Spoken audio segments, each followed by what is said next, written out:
All right, let's take a look at lesson number 2 in adding color to your solos. So the first one, we added notes of the F chord into the G. So we stacked an F on top of a G. Now we're going to be stacking a B flat on top of a G.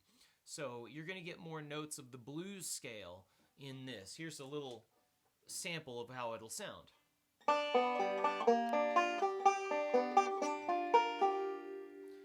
A lot different of a feel, a lot different of a sound, but it's really cool, and I really like the way this one sounds.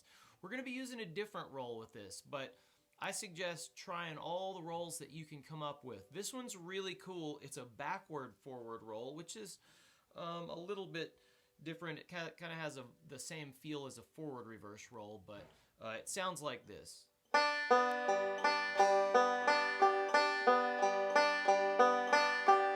So this works really nice because it gives you two separate halves of a roll to just play straight to sweep over chord tones. So this roll sounds like this. We've got middle on the first, index second, thumb third, middle first, thumb to the third, index second, middle on the first, thumb on the fifth.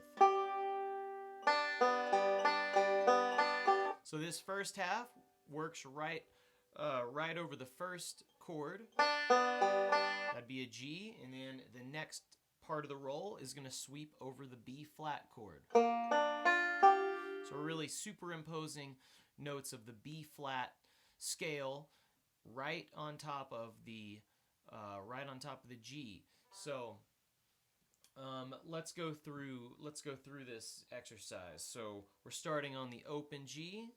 Now we're going to bar the third fret B flat, and then the second half of the roll. And then we're going to jump onto our F-shaped G. Now we move that up to the next B flat, F-shaped B flat, and my pinky is on the first string 8th fret.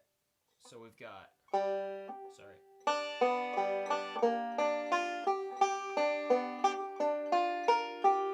Okay, now we're jumping right into our D-shaped G, which is just a half step up. Now we scoot that shape up to the D-shaped B flat. Pinky's at the 12th fret.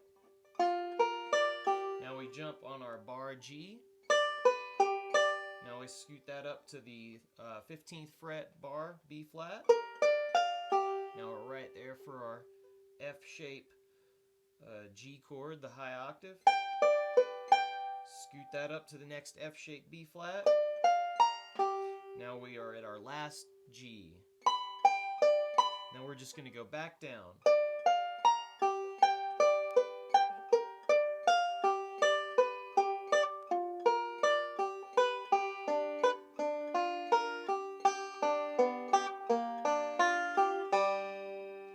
Alright, so now let's take a look at how to create some licks with this. Alright, so here's a lick, two measures of G to a C chord. So this would fit right over something like 9-pound hammer and have a real cool bluesy quality to it. So here's our first 2-measure lick.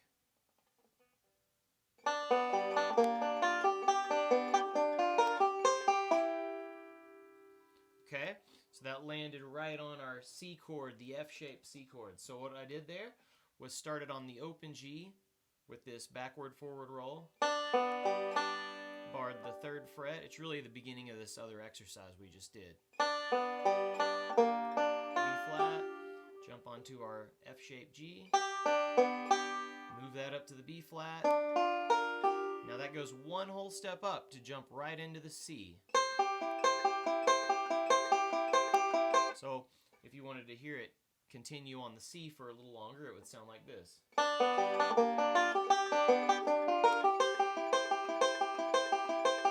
And probably back to G. But that's a hypothetical chord progression.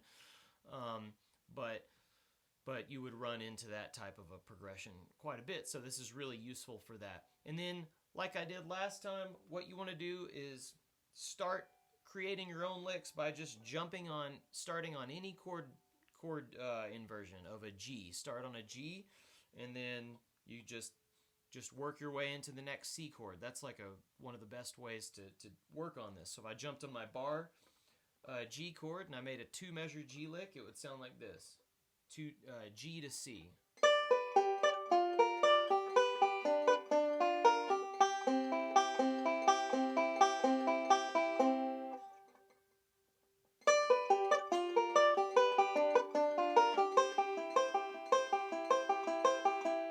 Or if I started just at our F-shaped G, you'd have this.